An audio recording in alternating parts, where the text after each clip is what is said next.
beautiful. Welcome everyone to the Business Women Australia podcast. Oh, not to the podcast show, to the online masterclass. You can tell I've been doing all the podcasts recently. We are definitely missing Leanne Jeffrey, our coordinator, who resigned just before Christmas. So we're doing lots of things that we're missing Leanne. She was working with us for a couple of days a week, and one of our members in Perth has offered her a full-time job, so we're super excited for her. But yeah, we're really excited to have our masterclass today, Thriving with ADHD, Strategies for Leaders Supporting Neurodiverse Teams and Strategies for Women, perimenopausal women who are having and experiencing those symptoms. But before I start, I'd like to acknowledge the beautiful place in which I'm streaming. We're streaming from all around this gorgeous country. I'm in Boorloo in Perth on the traditional lands of the Whadjuk people of the Noongar Nation. And I would like to really acknowledge elders past, present, and those emerging, and really celebrate our Indigenous sisters in business. I'm Lynn Hawkins. I'm the National Director of Business Women Australia. And for those of you who haven't been a part of the community, it might be the first time you've joined us. We're actually celebrating 10 years since we first established. And we decided to make it a national community for entrepreneurial, executive and professional women so that there's a real magic in the mix. All women who have a leadership mindset or are in leadership roles. No matter where they might be. Quite a lot of our women are on boards or looking for board roles. All aspirational women who are focused on self-leadership, on business improvement and personal growth, on raising our profiles so that we can actually influence the world and make it a better place, close the gap, be seen, be heard, connect and support each other in achieving our hopes and our dreams. We're constantly reviewing our values around, are these still relevant? Is this still how we want to have as our foundation? We've just established a board, and I spent a week ago, a Friday, in the boardroom with a lot of our Melbourne board members and online with the non-Melbourne ones. And we really are keen to hear from our members and to evolve our community so that it further meets the needs of women. 10 years ago, it was quite different. There weren't a lot of women's groups around. Now there's so many, and we're really keen to hear from those women's groups and even to create a category of membership for women's groups so that it can be a place where you can go and say, is there a group in here? Is there one in Ballarat? Is there one in Kalgoorlie? And so that it can be a place where we can find and connect with each other. But we'd love you to join. We have two formal membership levels, a classic connector and a premium leader. And we also have partners and sponsorship offerings. We sort of closed them down around COVID because it was really tricky. But we've got our confidence back up again to be negotiating for some fantastic sponsorship agreements with supportive companies and organisations who share our values and want their communities and their women to be a part of the group. But you don't have to join as a formal member either. We're always keen for women to jump on as a non-member if there's a budget issue. We really want BWA to be accessible. Some of our online events are member only, but the majority of them are open and you can book in as a non-member. We have an incredible podcast. It streams across YouTube, Spotify, iTunes, sits on our BWA website. And we are building a personal brand using video content with Alicia Lansdowne coming up on the 19th of February. On the 21st of March, we've got our interior designers who are actually working with me at the moment, getting my home ready to sell. The good, the bad and the glamorous, they're actually going to show us behind the scenes at an interior design business. Sarah and Heidi are absolutely dynamic duo and hilarious to listen to. So tune into that on the 21st of March. And you can do catch up. We've had Kirstin Bouse on a couple of times and her podcasts have been very popular. In fact, some of our most popular podcasts have been the ones we've done with Kirstin. You'll find them on your favourite channel. Loads coming up in the calendar. You can see there we're kicking off our 3-month course for business development, which I'm leading on the 12th of February. That includes some online coaching as well as group peer work. And in Perth, we've got a sellout event, Trademarks 101, for our Business Building and Connect in-person event that Cheryl's hosting. And she's got special guest Stacey Payritz to talk about the best kind of structures to protecting your IP and your business assets. 20th of February, back online, Building Trust and Optimism with Kerry Nobes. That's going to be a great mastermind. And on the 27th of February, we have our Member Connect, members only, or if you're just dipping your toe in and thinking about joining, we meet online nationally on the last Thursday of every month. And I've got a special guest, an expert on building professional brands, coming in to join us on the 27th of February, and we'll be leaving with some great takeaways and some things to do to improve our professional brands. Brisbane in-person conversations and connections, back to business with Tracy Cooper and Helen Nan at the Jubilee Hotel. That is got a great group coming, and on the 7th of March, we're back online for International Women's Day. I'll be hosting a roundtable, so come and join the conversation. We're going to look at driving change and empowering women. What do we need to be doing? We certainly don't need to be organising events and spending that time running champagne shows, which we used to do, didn't we, Kirstin? We haven't really got time for that. Long time ago. Let's get online and talk about what are the real actions to close the gap that we need to be doing. And on the 13th of March, the wonderful Kate Biondo from the Galactic Cooperative, she's the CEO there. She has a real struggle with the title of CEO, so I'm going to unpack that with her, and we're going to look at breaking stereotypes around what it is to be a CEO, to be a leader. And on the 18th of March, back in person in Perth. Don't worry, Sydney and Melbourne, we've got some things coming in person. We met last couple of weeks ago in Melbourne, and we've got some things coming up for Sydney as well. But if you are coming to the leadership retreat in August, please book your spot. We're booked out the whole of the Blue Karma Resort, and the workshops that we're running are going to be transformative. It's going to be incredible. A few days, 3 days of connections, of learning, of self-awareness, and some time out to recharge and replenish. Of course, if you're looking for an employee assistance program, our partner is Pink Health. Amazing to have Julie Fox and her team of women actually supporting organisations who are big employers of women, and we partner with Pink as our preferred provider. And of course, if you're social, follow us on all our channels. And please support our partners, LG Accounting Solutions, Co-Digital for website developments, Intact Team for leadership and sales team development. And Jessica Schubert is behind Intact Team. She's also a shareholder of Business Women Australia, and she holds DISC Pro license for APAC region. So if you're looking to do upgrade your skills around that certification, please reach out. Thanks to My Vita for the space in Inglewood, for 3 Drops, our favourite wine, Fire Up, ICF accredited coaching. So we're here for Kirstin Bouse, and we're very fortunate to have Kirstin. She's a clinical psychologist with over 30, well, nearly 30 years. Nearly 30. Nearly 30 years experience. I'm kind of like starting to go to the next phase. I'm thinking I might just stick at 30 years myself in my world. But what I love about Kirstin is she's really has dedicated her career to understanding the human condition, and her insights into ADHD, and especially how that shows up in women and how it impacts our lives, is going to be invaluable today. So we'll really delve into how to support executive and entrepreneurial women experiencing perimenopausal symptoms, and how we can navigate that if we're going through that ourselves. So I know many of our members are very keen on creating neuro-affirming environments that support every one of our team members, and this is a hot topic. It's very interesting to see what's going on from a government perspective, and I'm sure you'll fill us in on that, Kirstin. So we're in very good hands. You've experienced this yourself, and I'm just going to kick over to you and stop sharing so that you can take it from here. Thank you. Alrighty, let me just get cracking with my PowerPoint.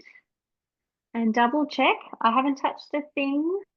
Why is It's it not the showing other up? one. It's sharing the other one. Sharing the other one. I didn't touch a thing. I didn't touch a thing. I just clicked share. Must be Oh, selecting the wrong. I'm going to choose that one. Have you got? Why are you not? I didn't touch a thing. You told me to unshare and I unshared. Have we got it? yes, we have. Right. Beautiful. Sorry about that, ladies. That's all good. It's all fine. It's all It fine. is not my strength. And now you are right in the middle of my screen. So I am going to, I want to minimize some stuff because it's all very overwhelming for me. Now I've really While Kirsten's stuck getting a it. feel for that, I'll Yes, get thank you guys you. to chat in the chat box, or maybe what I'll do is I'll call on some people to share a little bit about Beautiful. what brought you here. Melinda, Mm. welcome. Lovely to have you here today. No, well, it's my first time, so I have very curious mindset with me today. Just keen to, and this is a topic of particular interest for me because I've run one diversity, equity, inclusion, and belonging project for one of my corporate clients. And now I've got another one in the pipeline. It's a little bit not quite in my wheelhouse, but I have my youngest child is non-binary, and I'm just interested now in all of this space and how do we make workplaces better places to hang out in for long periods of our lives. Yep, I love that. Yes. And we do see your share screen now, Kirsten. Properly. Ready Awesome. to go? And Melinda, we will share some chats around the non-binary world too. I have a non-binary offspring, so yes, We very almost, yes, it's a challenging space. yeah, it's also Definitely. joyful. So joyful. Absolutely. Yeah. Wonderful.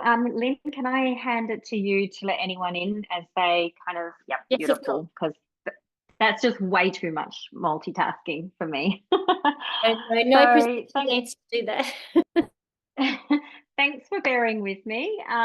Lynn did give the game away, but then again, if my fumbling around PowerPoint didn't, then Lynn already has. So I am an ADHDer and I'm a late diagnosed ADHDer. And it is quite likely that I will go off on lots of tangents. I'll do my very, very best not to, but it is one of the, I guess, loveliest, funnest qualities I think of an ADHD is that there's many places our heads go. And the other, I mean, really, when I think back to my diagnosis, which was about 4 years ago, I'm 50 now, turned 50 late last year. I really grappled with it. I wasn't, all my kids had been, all my boys had been diagnosed, and I was like, no, surely I'm just jumping on a bandwagon, blah, blah, blah. And then when I went and had some kind of therapy myself around the diagnosis, was it real? Did I know better than the psychiatrist? And started talking with a therapist about my career. It was as I was talking about my career that it was like, oh, that absolutely explains everything. I've had a very fortunate career, but I've had a very diverse and changing career, and just figured it was just who I was, which is quite true. But nonetheless had that simple lens to look at myself through, and the ADHD part of it was absent from that understanding, and it's been really beneficial for me to actually have this lens to look at myself through. So now it's not just the birth order, I'm the younger of two girls, it's not just my life experiences, my family, my role in the family, all of those things are really relevant, but there's this other really one big dimension that I was born with, a brain that is wired a certain way. And that has really helped me understand myself even more. And I think when I work with ADHDers, late diagnosed ADHDers, while there can be a lot of grief and anger initially, often what follows is a heck of a lot of self-compassion, which is really, really useful because we've often had a lot of reasons to beat out. Well, not a lot of reasons. We've thought we've had a lot of reasons to beat ourselves up. But let's get cracking. I will skip over the acknowledgement of country, given that Lynn has already done that. I do want to try and cover a lot of ground. There is a lot to say on this tough topic, and I'm really just going to try and, I guess, scoot across the surface. I'm always like in two minds. Do we go deep or broad? And I decided I wanted to sow a lot of seeds in your minds, so that there were things that you could follow up, should you wish to follow up and go deeper yourself. So we're going to just bear with me. Any questions, put in the chat. And if they're urgent, like you just simply cannot continue to concentrate on what I'm saying until you have that answer, also put your hand up. Maybe Lynn, you could keep an eye on that for me. But otherwise, my preference would be to address the questions at the end, just for ease, and it's a short kind of time I'm with you. So we're going to start with definitions, because I think at the end of the day, in order to best support yourself or friends, family, colleagues, employees, team members, all of that, you really actually have to have a shift in your understanding. That's really, really important. Like it's a perspective that has to change. And we refer to that as the neurodiversity paradigm. And there's many, many elements, I guess, that kind of come into play. And there's a gazillion definitions. Like there's the language in this area. There's many words that would be ideal for me to kind of go through. But again, even that is a really long conversation. But I am going to start with the neurodiversity paradigm. And where it begins, there's three kind of major premises of the neurodiversity paradigm. And this is the perspective shift that has to happen at an individual, group, workplace, community level in order to actually be supportive and neuro-affirming.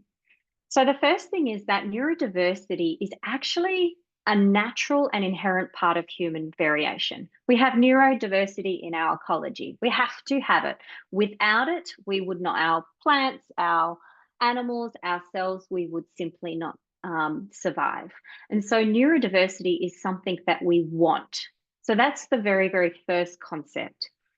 Now, when we then start talking about humans and their brains, the neurodiversity paradigm also comes from the perspective that there's no singular normal brain. In fact, every single brain is different. We can perhaps categorize them a little bit more, but ultimately, our brains are entirely different in the gazillion people that are wandering this earth. The third part of the neurodiversity paradigm is that the way our social systems are set up and our power dynamics are set up, they actually influence, and not in a good way, how neurodivergent individuals are perceived and how they're treated in society. So we really have to understand that these perspectives, that there's something not good about a neurodivergent brain, flies in the face of this natural order of things, which is actually neurodiversity. And so when we're kind of working with and coming from a neurodiversity paradigm, we actually start looking at things from a perspective of difference rather than disorder. We talk about and actively embrace difference rather than see a problem to be fixed, rather than seeing something abnormal, worrisome, something that needs to be cured. And we also understand that being neurodivergent, and I'll come to these definitions a little bit more in a moment, being neurodivergent in and of itself is actually not a problem, and it doesn't actually in and of itself cause suffering. What causes suffering is that a neurodivergent individual is being expected to live in a neuronormative world. So it's a little bit like, and there is a model called the social disability model, which is disability is problematic because the world is not set up for people with those disabilities. So the problem doesn't lie with them, it lies with the systems and structures that they have to live in. So let's come back to some definitions again. So neurodiversity refers to the diversity of human minds. So you all will have neurodiverse communities that you live in, neurodiverse workplaces that you work in, where all the brains are different. You may even have a neurodiverse family system. However, the word neurodivergent actually refers to people whose brain functions different from the norm, the majority. And so I have a neurodivergent brain as an ADHDer, but I actually don't really have, if I think about who lives in my home with me, it's not so neurodiverse. It is in the broader sense of the word that every single brain is different. But I live with, now that my bigger kids have left home, 2 ADHD kids. So in some ways, my home isn't so neurodiverse because we're all neurodivergent. Neurotypical is a word that you might hear relatively often, and it's kind of, as I mentioned before, it refers to a person whose brain tends to function in a way that aligns with the most common range of neurological kind of functioning and across the neurological spectrum. So again, we've got neurodivergent, and I have to say neurodivergence encompasses many, many types. So we have ADHDers, we have autistic people, we have people with dyslexia, dyscalculia. There's a whole, but dyspraxia is another one. Any, I guess, trait or difference that is different enough from the majority. As I mentioned before, neuronormative is a term that describes the spaces and structures that we work in and live in. And they are based on the assumption that, based on the assumption of neuronormative processing cognitive style, and how we move about the world is neuronormative. So somebody who is in a wheelchair where there's no accessibility, no lifts, only stairs, no ramps, they would be, then that particular building they're trying to get into is a neuronormative building. It's a space that is going to highlight their disability. That in itself creates the problem, not the person with the disability. Hopefully that makes sense. And the last one I want to mention, because it is really relevant, communication is paramount, right? We all need to communicate with a range of different people in different circumstances. And it's often been thought of, again, from a very neurotypical perspective, that people who are neurodivergent are the ones with a communication problem. That is referred to now kind of, I guess, as let's put it another way. The double empathy problem is that we all have different ways of communicating, but we are equally responsible for trying to understand one another and the communication style. It is not just one minority group's job to change and adjust and do all the work to understand the neurotypical communication style.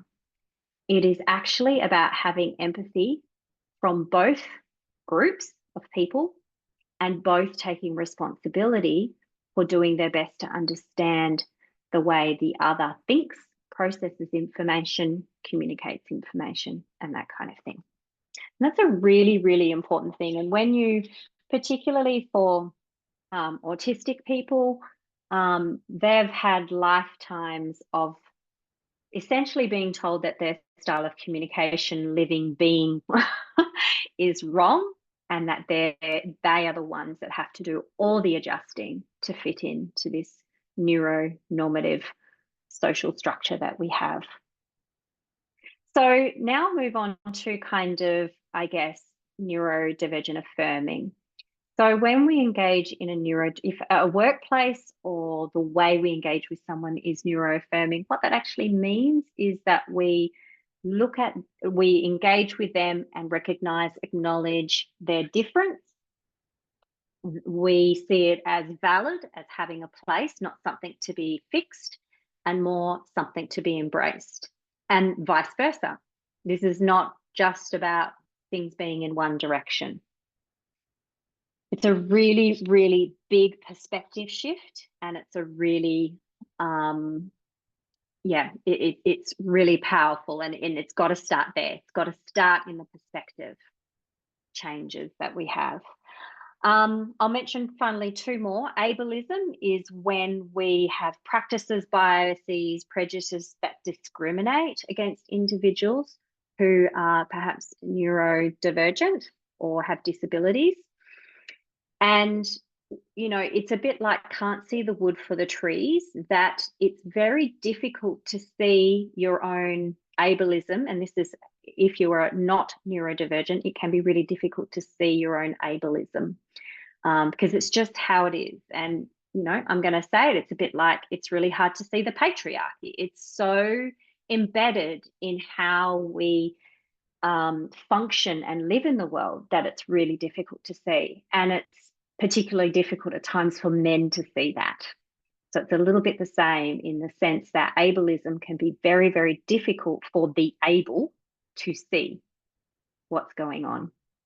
Interestingly, people who are neurodivergent or with disabilities, you know, I know I'm kind of spanning and straddling quite a few bits of language and groups here. They can have what's also called internalized ableism.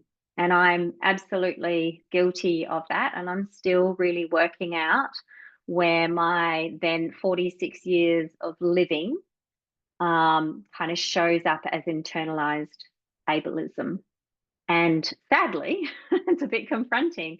It often can show up in my parenting, and I have to catch myself. So my expectation of my kids, that's often where it shows up most like a slap in the face, to put it bluntly. And also then I want to mention compensatory strategies and masking, accommodations and accessibility. So often ADHDers or neurodivergent people will have well-established compensatory strategies that enable them to mask the challenges that they have, that they've developed in order to live within the neuronormative world that they live in. In terms of accommodations and accessibility, you can make an application when you're doing your high school years or university or anything, and you can have accommodations. I'm quite sure in large organisations you can also request accommodations as well. Often accommodations, I think they're really important, but we need to keep in mind that to get an accommodation, you have to out yourself. You have to kind of essentially, I guess, put it forward that you are different, that there's a problem that they need to accommodate. Versus accessibility is, it's just there for whoever needs it. You don't have to prove anything. You don't have to out yourself. You don't have to declare private information. It's just an accessible workplace. And so those are things for us to think about as well. And then finally, probably one of the most key things, and I'll come back to this point because it's very relevant for people who are ADHDers and those who work with them, is the difference between an importance-based nervous system, which is the neurotypical brain, versus an interest-based nervous system, which is actually the ADHD brain. Okay, I am going to give a quick and dirty on diagnosing ADHD. It felt odd not to at least kind of talk about some of the criteria and the process. Things differ ever so slightly in the other states to WA, but essentially, if you are someone who is thinking you may be ADHD and you would consider medication to support you, then the only way to get that medication is to be diagnosed by a psychiatrist. To be diagnosed by a psychiatrist and get a Medicare rebate for all of the costs involved in that, although there's always a gap payment, you need a GP referral. So if you're someone who would consider that, the first step to do is to get a GP referral to see a psychiatrist. You'll sit on a wait list for a very long time probably, but nonetheless, that process is underway. If you're not someone who would consider medication, or it's not something that you, you know, maybe it's a down the track kind of thing, see how you go, then psychologists are more than able to diagnose. We actually just can't prescribe. That's the only difference. We can't prescribe any psychopharmacology. And in that instance, you actually don't need a referral to see a psychologist for an assessment, because the mental health care plan will not cover an ADHD assessment. It will cover support for your ADHD, but not the assessment process. So that's just an important thing that I wanted to let you know. I have that conversation with a lot of people. Often they will say, yes, I do want to consider medication. I say, well, get started on that wait list as soon as you can. But they're usually at a point where they're like, I'm really jack of this and I really want to know. So they tend to have the assessment process still with me. Unfortunately, as much as psychiatrists often really value the assessment outcome of psychologists, clinical psychologists and things, at the end of the day, they're going to prescribe a heavily regulated medication, one they need to ring every time and ask for and get a approval to prescribe, and it's very restricted and regulated. They need to do their own assessment. So seeing and having an assessment with a psychologist doesn't shortcut that process, I guess is what I'm trying to say. So there's 3 types of ADHD. Inattentive is one. Predominantly inattentive is the language they use. Predominantly hyperactive, impulsive, and then the combined type, which is both of those things. And as I mentioned before, an interest-based nervous system is essentially how our brains, an ADHD brain, is wired. So I guess with the inattentive, it tends to be a bit more common in women at first thought, because that's, you know, she's away with the fairy, she's not paying attention, all lacking attention to detail, lots of mistakes in work, that kind of stuff, just needing to ask, oh, what did you say? What were the instructions? Only hearing the beginning of it, maybe not all of it. My kids and I have quite a few laughs, and we're quite try and be patient with one another, because we might listen to each other at the beginning of the sentence and then we tune out by the end. It's very, very common. It's like, oh, what was that last bit again? But what we're actually understanding is that the hyperactivity and impulsivity can actually show up differently for girls and women. It can be in a very typical, obvious, bouncing off the walls kind of way, which is perhaps more obvious, which is also why, and it's not as common for girls and women to engage in that kind of really overt behavior. How our hyperactivity can show up and our impulsivity can show up is in things like shaking our legs when we're sitting cross-legged, playing with our hair, terrible picking cuticles, nails, that kind of thing. Skin picking is another one as well, generally. Fiddling, fidgeting. I was told my entire career that I move a lot in my chair, and I would just say, yeah, I just can't seem to get comfortable. Now I know that that's my body needing to move a lot. And the other versions are busy minds, really, really busy minds, often tangential. So rather than a ruminative, same thought process again and again, which is more ruminative, the ADHD, busy, hyperactive mind tends to be loads of different thoughts. You know, you say the word table and you think chair, then chair might lead you to, oh, that's right, I've got to put the chairs in the car for footy season, ready to go, and going. Impulsivity can also be things like butting in, blurting out, making, you know, foot in mouth is a common thing that ADHD women will often say they struggle with. And of course, the combined type is all of the above. Okay. How am I going for time? Sorry. You're doing well. It's 11:37. Let's go back. Okay, cool. So in terms of this interest-based brain that we have, what's really important for us to, I guess, understand is that the neurotypical brain is what we would call an importance-based brain, and the ADHD brain is an interest-based brain. And so a neurotypical brain is, I can sum it up, and I'll talk about dopamine in a minute. I've got dopamine to motivate me. Dopamine is a neurotransmitter of motivation. It's actually what gets us doing stuff. that can be mobilized and used by neurotypical in the face of just needing to do something because it's important to them, important to someone else, because there's going to be a reward, or because there's going to be some kind of crappy consequence.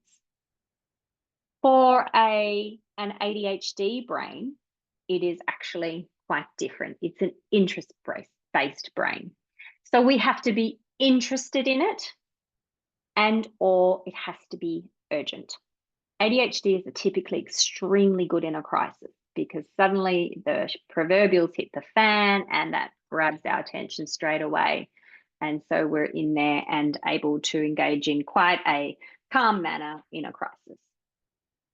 And so there is a model that's been established called the PINCH model. And it is an acronym for the elements and the qualities that the ADHD brain most responds to. And it's not just it's important to me or important to you, or there's a reward or a consequence. What it is it's something. Passion is a huge factor. If we have passion, we're going to be engaged. If we're interested, if it's new, if it's novel, if there's a competition related in it, or it's somehow competitive or urgent. These are really, really important factors. I've got something very similar, kind of on my fridge to remind my boys, particularly my youngest, who doesn't want to talk about it at all. So I'm doing some subliminal education there, hoping that he stands at the fridge often, although usually with the door open. But anyway, so an interest-based brain is extremely important for an ADHDer to actually know about themselves. And it's also an extremely useful thing for then their colleagues and their managers, that kind of thing, to be also understanding about them, because this is where you get the best from an ADHDer, is if their working life and if the tasks that they have to do have these kinds of elements in them. And that's because we know that dopamine is the neurotransmitter of motivation for us all. And while we're still kind of really trying to get to the bottom of how it does or doesn't work in an ADHD brain, one thing we do know is that it doesn't last in our brains as long as it lasts in a neurotypical brain. So if you're kind of thinking that it's essential to have this dopamine flooding our systems in order to feel motivated, then it makes sense that if it floods our system but then leaves our system very, very quickly, in the blink of an eye even, then we're going to struggle to be motivated to do things. And that's often one of the biggest frustrations for an ADHDer, is that they can often really want to do stuff, but they don't have the ability to motivate themselves. Another way that dopamine was described to me for an ADHDer, I guess, is that think of it like a taxi. And the taxi is, for a neurotypical person, it's a 5-seater taxi. You've got the driver in one seat. It can take, 4 passengers. In a ADHD brain, it might be the shell of the car, the driver, and maybe one person. So it's not transporting. It cannot transport in the same amount of quantities and volume either. So, and maybe the other kind of theory which does have some evidence, is that we just don't have as many taxis at the taxi stand. So we don't have as many taxis in the first place. We also can't transport as efficiently, okay? But when we do, we don't have it around long enough. The taxi only does a short drive and then it's kaput. So that's a way to think about this really, really important neurotransmitter that we know is critical to ADHD. Funnily enough, stimulant medication, so the typical medication for ADHD, actually helps our dopamine stay in our brains longer. That's its primary function. That's why it works. Okay. Okie dokie.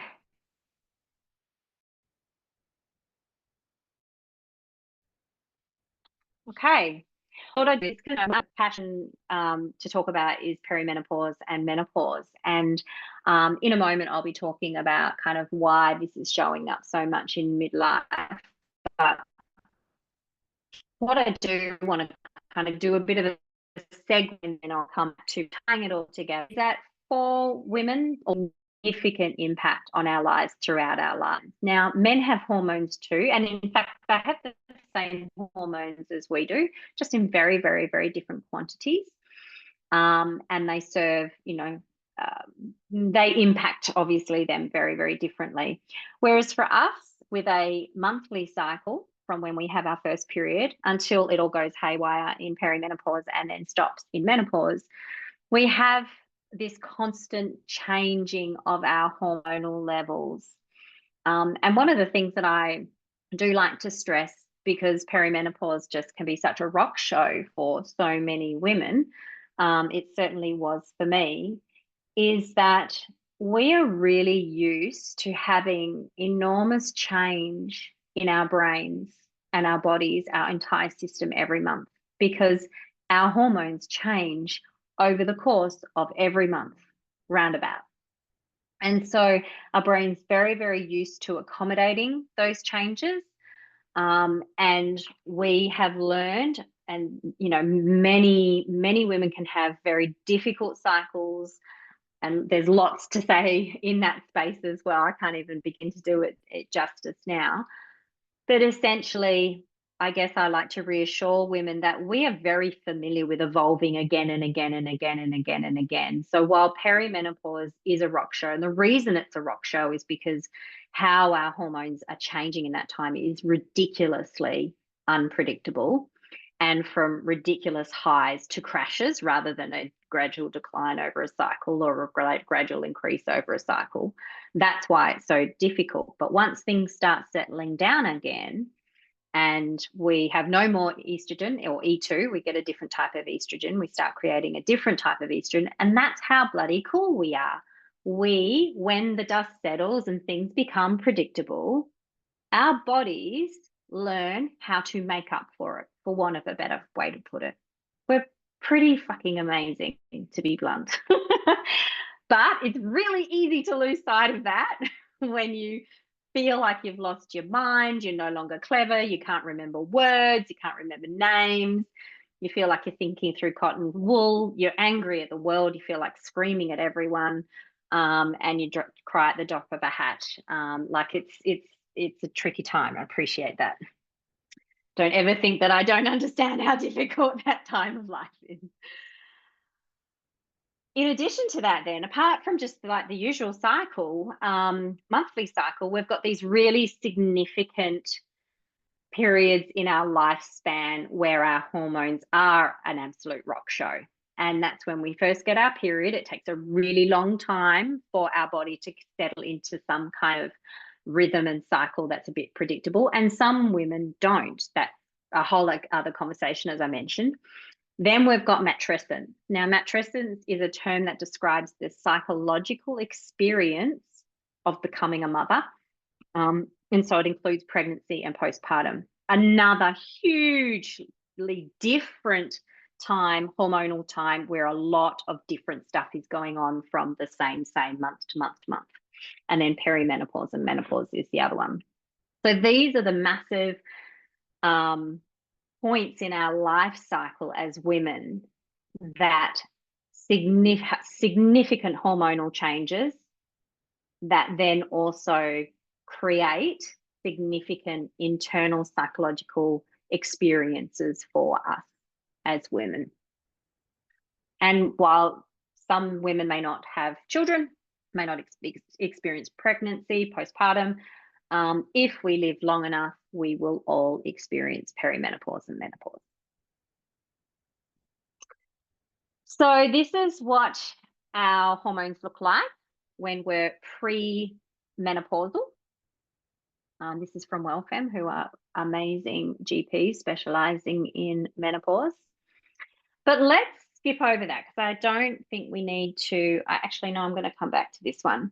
So the female hormone cycles down the bottom, you can see kind of estrogen, progesterone, testosterone. There's other things going on, but they're the key ones.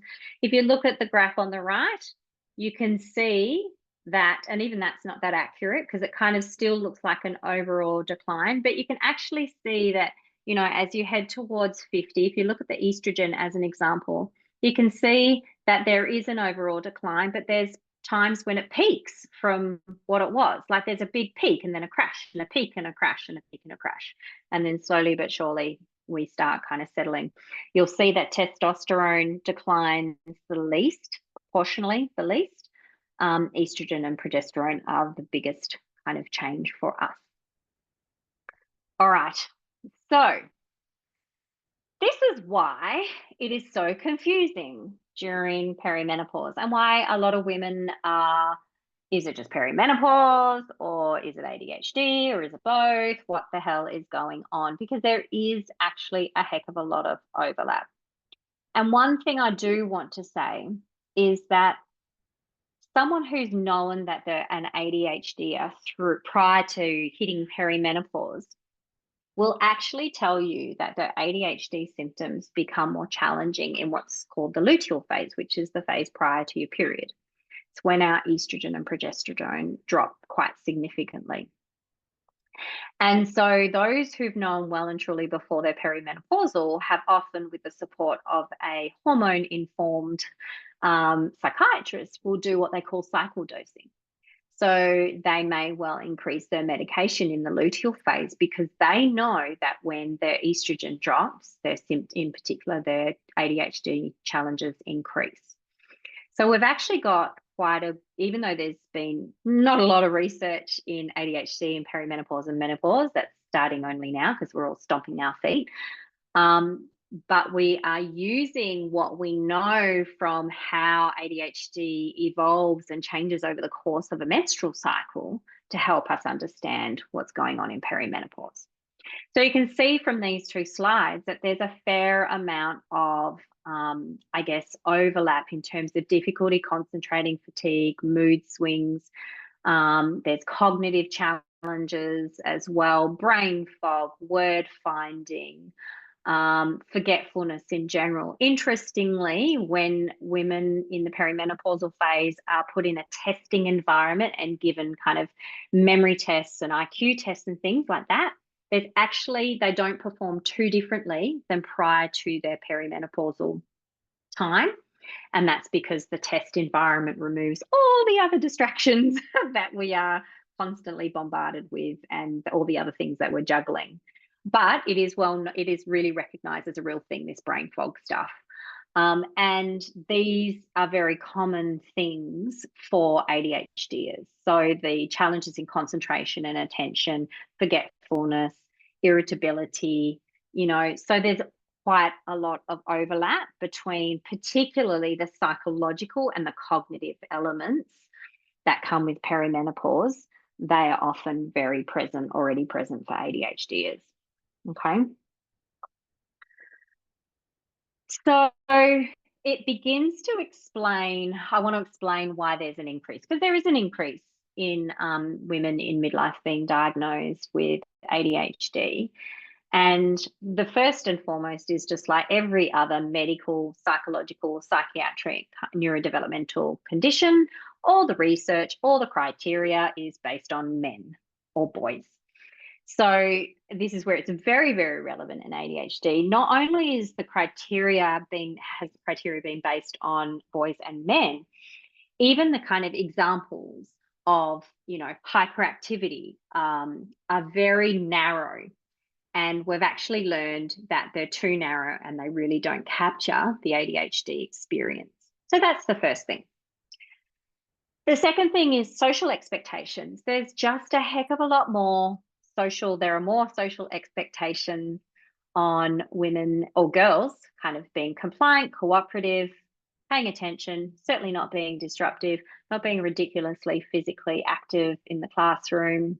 You know, we're supposed to be good, kind, nice, all of those bits and pieces, silent, defer to authority, all of those kinds of scenarios, social expectations actually create this scenario where girls are way more likely to mask, and sadly they're also more capable of masking too, and they bring into play compensatory strategies in order to help them mask, in order to help them go under the radar, because they don't want to be singled out, they don't want to be given a hard time, all that kind of stuff.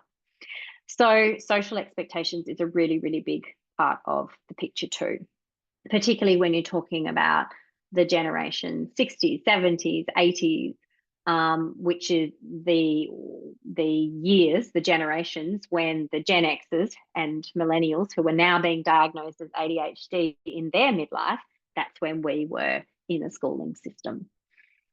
The other interesting thing is that the research is pretty dire in terms of the outcomes for people with ADHD. And there's a lot of discussion around, high rates of addiction, high rates of mental health issues, high rates of relational issues, crime, all sorts of kinds of things, which is very, very valid.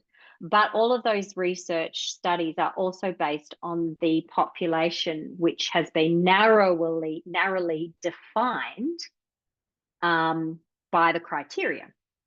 So, if you think about the criteria being based on a really obvious stereotypical picture of an ADHD boy or male, that's the group of people that are then showing the outcomes, the really poor life outcomes. Now that we are really aware that it looks different and is experienced differently, particularly including girls and women, were we to start doing those research studies again, we would most likely not find quite as many dire outcomes. And often that's because of this thing called twice exceptional. So if you were someone who was in PIAC or the gifted programs or anything like that, which again was also very narrowly defined in the 70s and 80s, then you have more ability to compensate for the challenges of ADHD.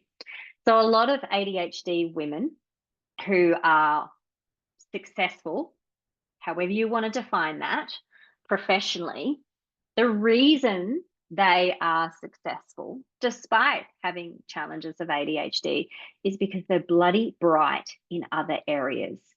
And now we know, or we've also expanded that concept of bright or what's gifted. Used to traditionally be things like maths and physics and stuff like that you'd go into the gifted programs for. Now we're actually including in the concept of giftedness things like intuitive, problem solving, creative, innovative, a much broader perspective of what is considered gifted.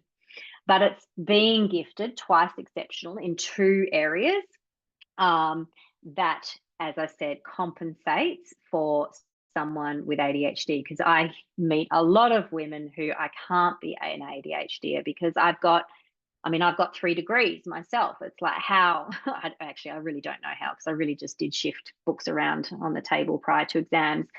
But nonetheless, it's because of the talents that we have in other areas that haven't been sometimes have been formally recognized, but often haven't been formally recognized. I remember when somebody said to me, my therapist who specializes in this stuff, she introduced me to the concept of twice exceptional, and I pissed myself laughing for quite some time that she was using that phrase with me.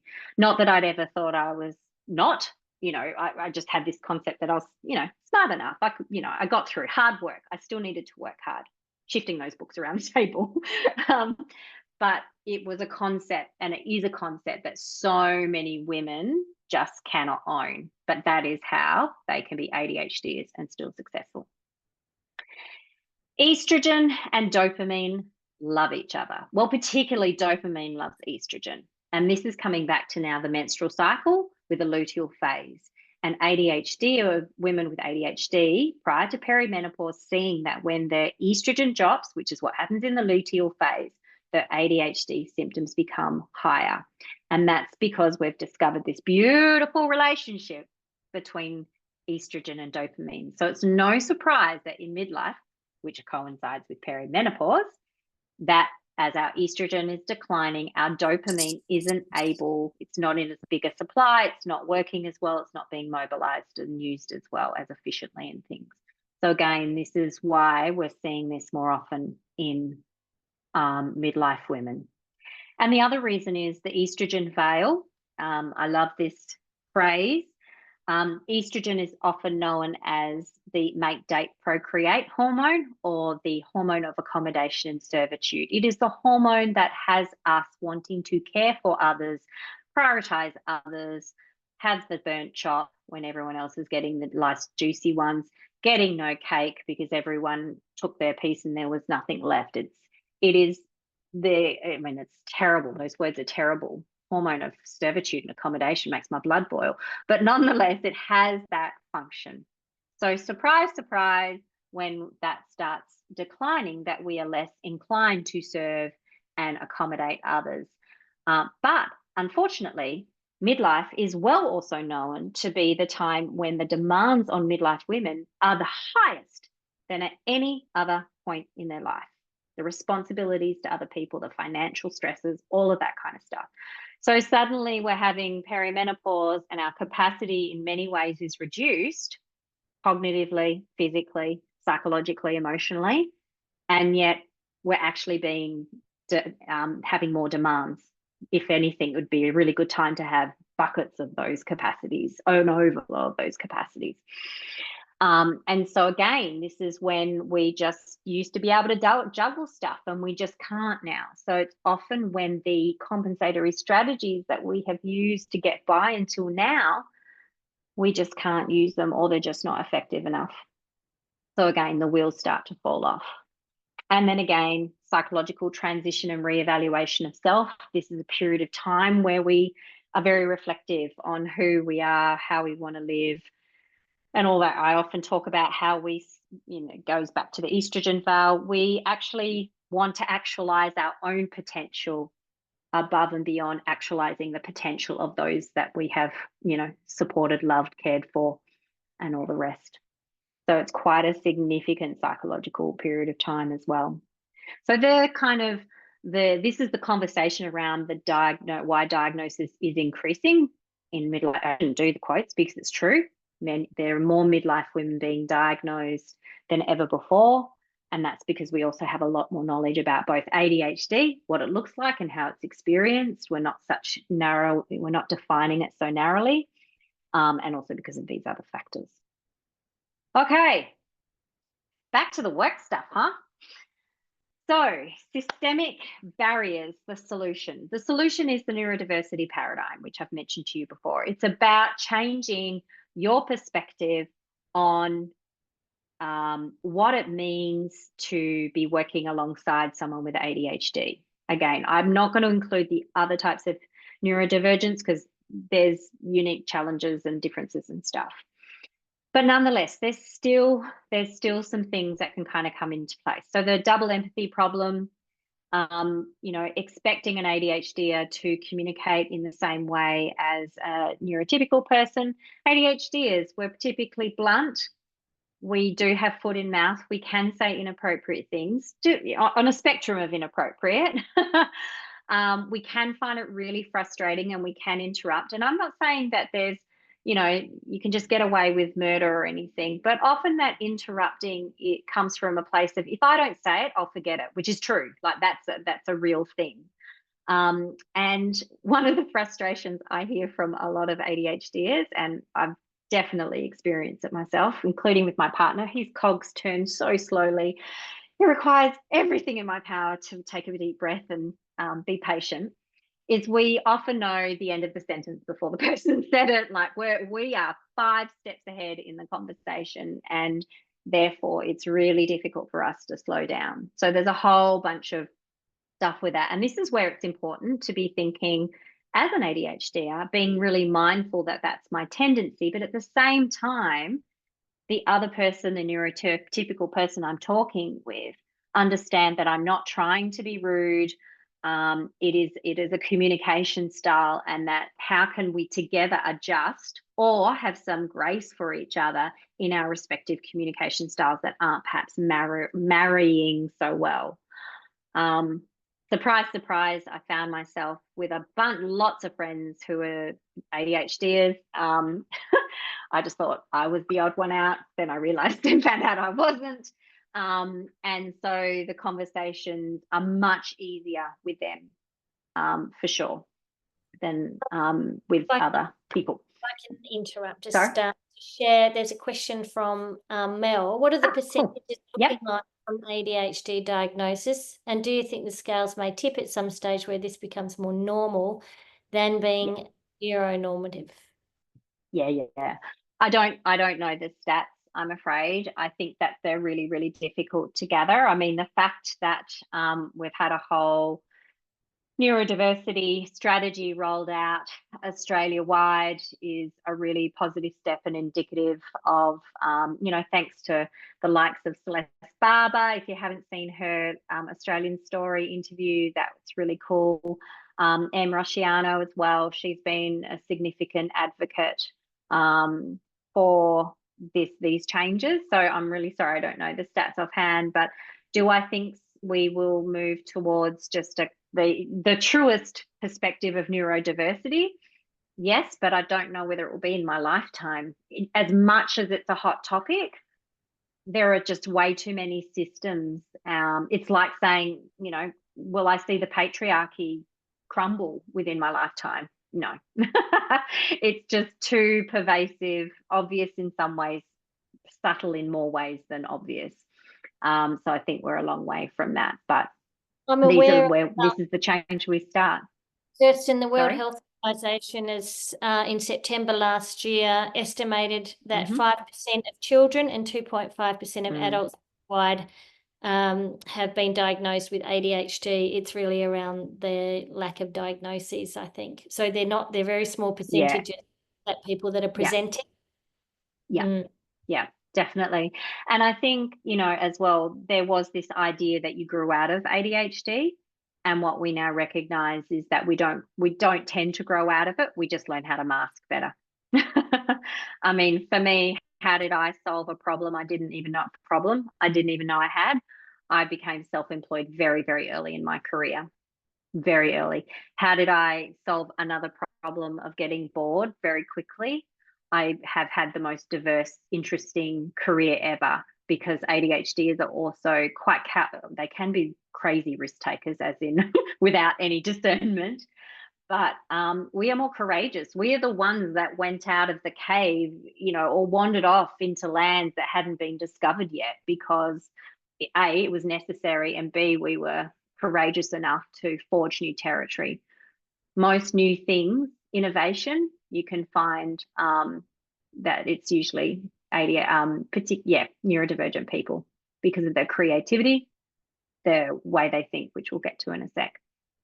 But the systemic barriers are, that there's a lot of workplace norms, like multitasking, frequent in-person, like, oh my God, long meetings. Seriously, how can an ADHDer cope with a really, really, really long meeting? Well, they'll find ways to fidget, or they'll stay busy in their head, which means you've lost them anyway. But that can be a norm. It can be a norm to have meetings that are hours long. And early morning meetings, ADHD is one of the biggest things and the most consistent things with ADHD is real sleep challenges. So they're often night owls. I don't know whether I'm night or morning since I've hit this stage of life, but certainly when I was younger, absolute night owl. My dad I remember my dad saying, oh my God, if I don't get to bed by 10:30 and you come out, that's it. I'm up for hours, because your brain is firing and you're wanting to talk. Now my youngest is exactly the same. It's serious payback.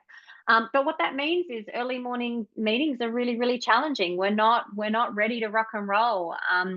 And even our medications, depending on what you sometimes if you're on a long-acting medication, it can take quite some time to kick in.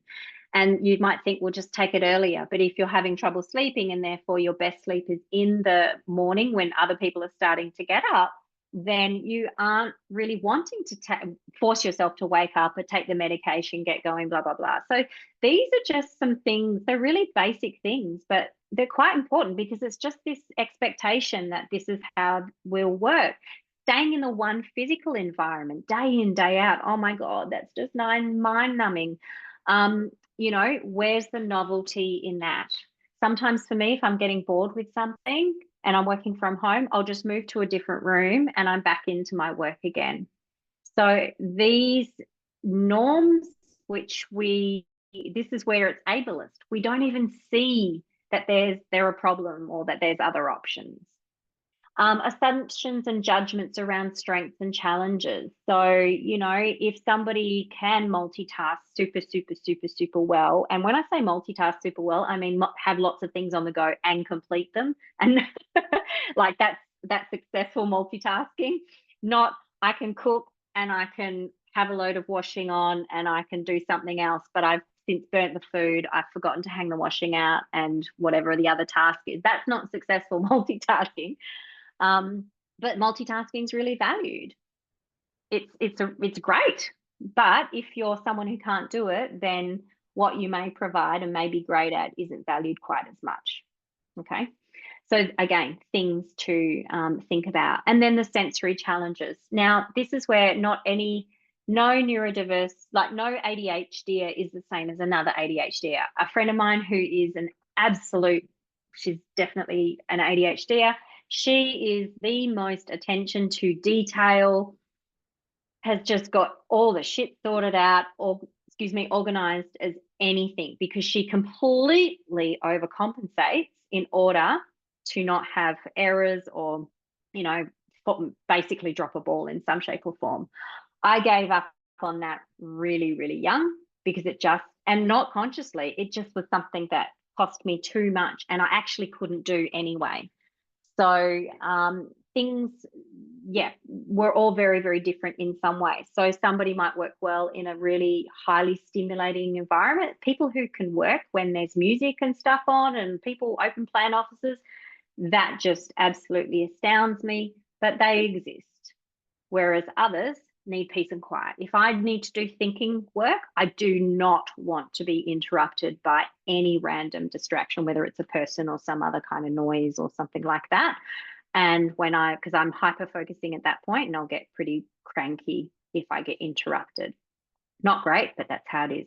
Even expectations of dress codes can be a challenge and a systemic barrier. So if you're supposed to dress a certain way, that just really may be a sensory issue for you.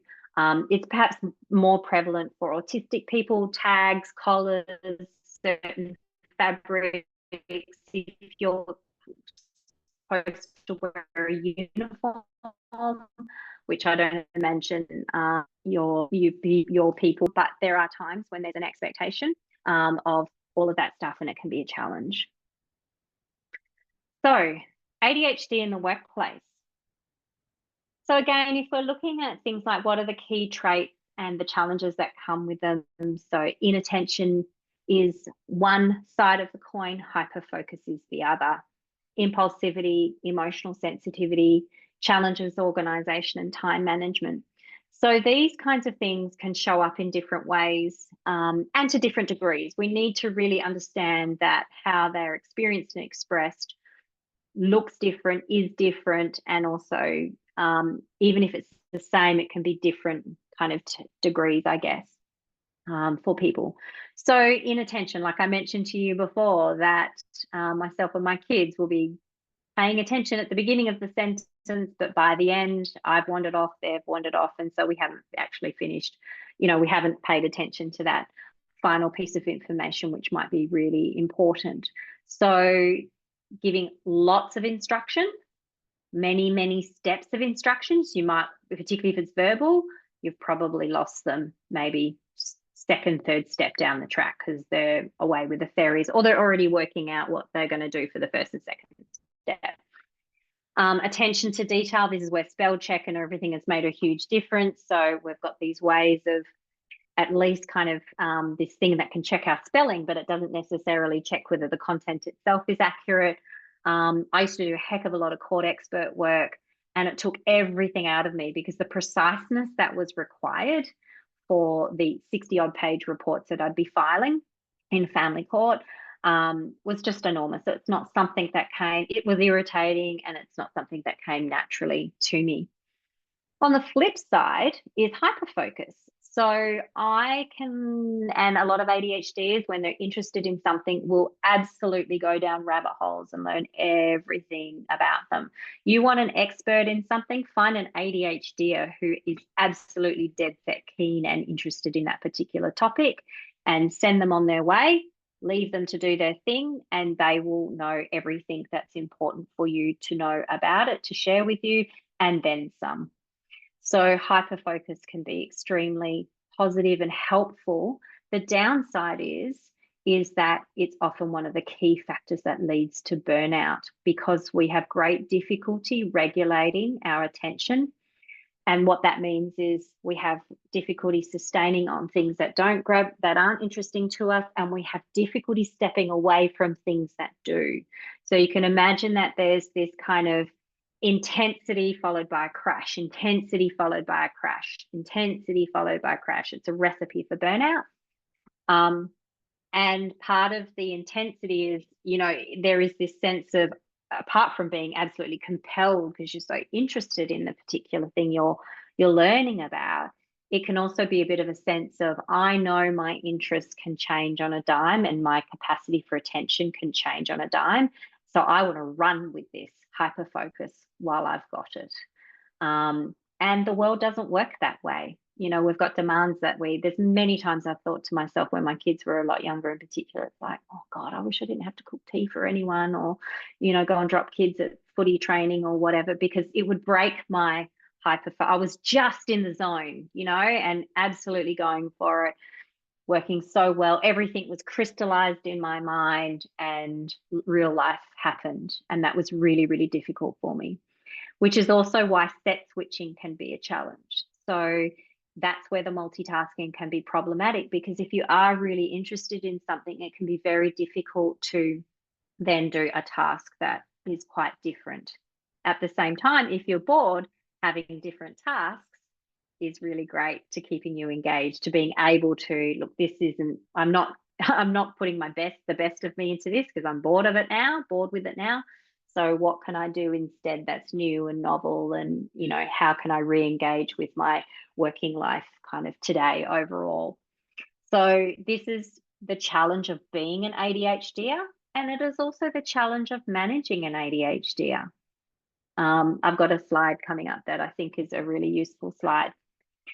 So impulsivity can start up showing things, not finishing them, also not planning them properly, which you can appreciate if you're working in teams on a team thing. That can be frustrating for other people as well. The emotional sensitivity can be a challenge, because getting feedback, we can be extremely sensitive to that. I'm not sure if anyone's heard of RSD, rejection sensitivity dysphoria. It is not a diagnostic criteria for ADHD, but it's something that's commonly talked about, and it's a sensitivity to perceived or real rejection. So we feel things quite intensely.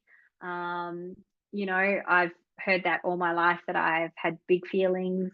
And the beauty of it is that you get the juice of life, because when it's good, it's bloody good. The downside is that you feel it pretty intensely when it's not, and that there can be this sensitivity to, you're giving me constructive feedback, you've got very good intent, it's also really important to give me feedback, it's how I learn, you want me to learn, it's coming from a good place, but for me, I might experience it as a rejection of me, and I'm not good enough, and all that kind of stuff. So for some people, they will describe it as physical pain. So when they experience it, it is not just a kind of emotional experience, it becomes a physical hurting. So it's a very intense experience for a lot of ADHDers. Just so you know, Kirstin, we've got about 10 minutes. Thank you. Okay, I'm not too bad. Okay, so some of the strengths: innovation, creativity, intuition, problem solving. As I said, hyper focus on areas of interest, resilience and adaptability, sensitivity, perceptive. I didn't put that on as well. So, you know, it's really, if you have an ADHD on the team and you're in a crisis, they'll be great. If you have an ADHD in your team and you're all very stuck, get them to be contributing, asking questions, offering ideas. You know, like problem solving is a really, really big strength. If you want someone to get a feel for, you know, this person that you have to work with, ask the ADHD. They're very intuitive. I mean, you know, we're not crystal balling here, so keep things in some kind of perspective. If you want to create something new, if you want an expert, you know, these are the kinds of ways to actually really get the strength out of an ADHD or get the best from them. ADHD leaders, I was a shit manager because it required difficult conversations, which I can happily have with clients, but with my own team was very, very difficult. I think as well as a manager, you know, the attention to detail, KPIs, really, I really have to monitor that kind of stuff. No, not my jam, but leading, yes, I can do that. I can definitely do that. So leaders with ADHD can be very dynamic and really help bring everyone on board.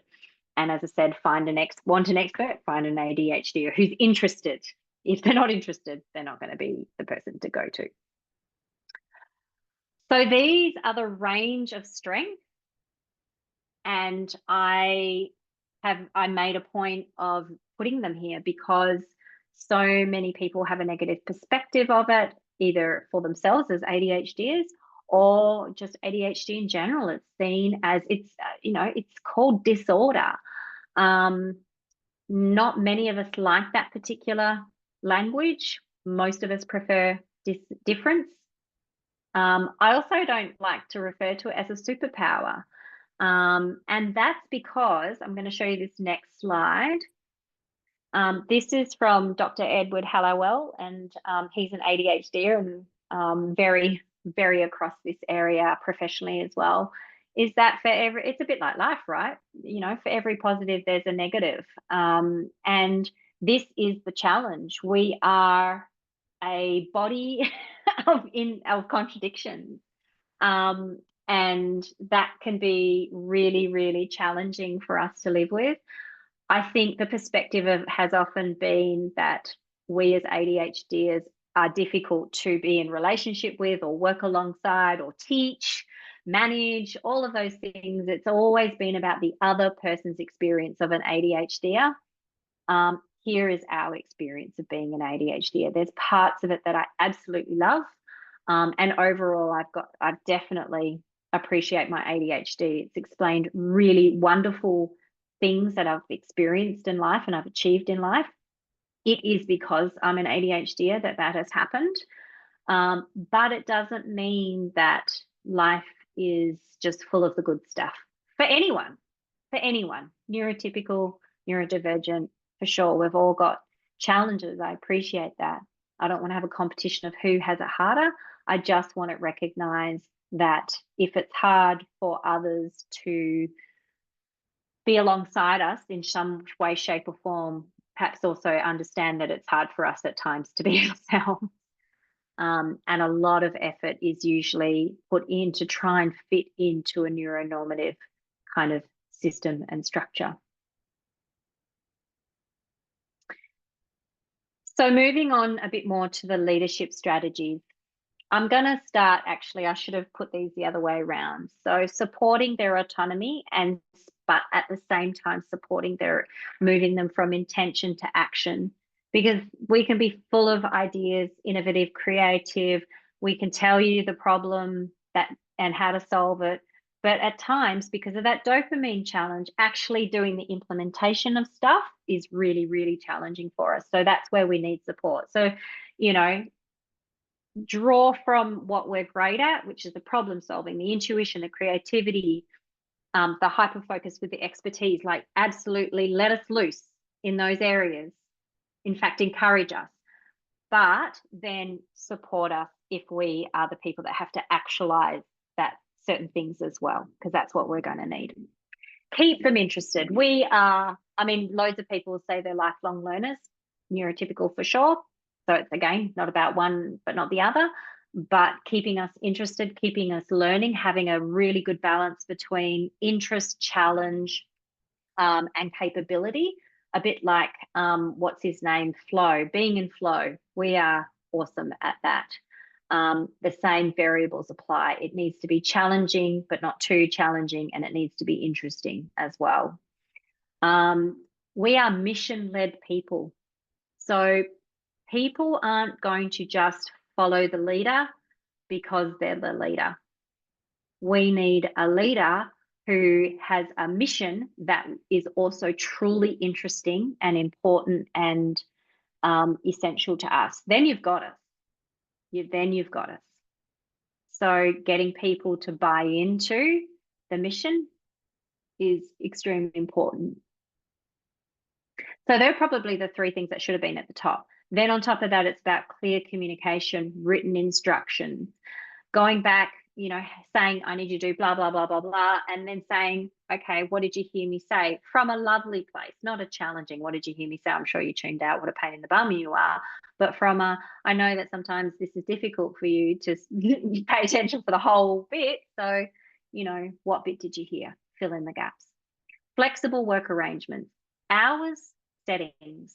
And that's not just a work from home day, Monday, Wednesday, Friday, and in the office Tuesday, Thursday. That might be something like work in the office those days, but you might be at one desk in the morning, and then if possible, can you shift to a different environment? I do some of my best work in my living room, particularly if I've spent my morning in my study, or at a coffee shop when I've been at my office, and then go to the coffee shop. So it's about novelty. How can you introduce novelty in a way that's appropriate to their work and their requirements? Structured yet adaptable workflows, which means they do work that they're interested in. If the interest starts waning, they're going to disengage. Is there something else that they can do instead? I'm sure people have got more than one task to be able to re-engage them in their working life. They're the kinds of things that I would suggest. Super aware of the time. So you get this right. I'm not a huge fan of that word, but you support this more often than not, and you'll get huge benefits in their productivity. Their stress will be reduced. Your stress will therefore be reduced. You're really getting the best out of them. That's when they're going to be innovative, creative. That's when they'll also be loyal. You saw loyal was on that list of things in the table. And you're going to be living and breathing inclusivity and accessibility, not just accommodations. That's the advantage. So I was going to talk about a friend of mine's research. There's a page, there's a Q code coming up, and it is the top one. Sherry is doing her doctorate of psychology in the area of midlife ADHD. I am so supportive of her research. We cobbled together the idea together as two midlife ADHDers. She's going to be starting though next year. Yeah, I think next year, or second semester. And if you can follow her and find out a bit more about the research, because we'd really be looking for participants. So this is for women who are going through perimenopause, menopause, and ADHD as well. I do have a workshop coming up, 12-week program, if you're interested as well. This is just more about midlife, embracing madness and magic of menopause. But what you might be more interested in is Brilliant Minds, Embracing Your ADHD for Midlife Success.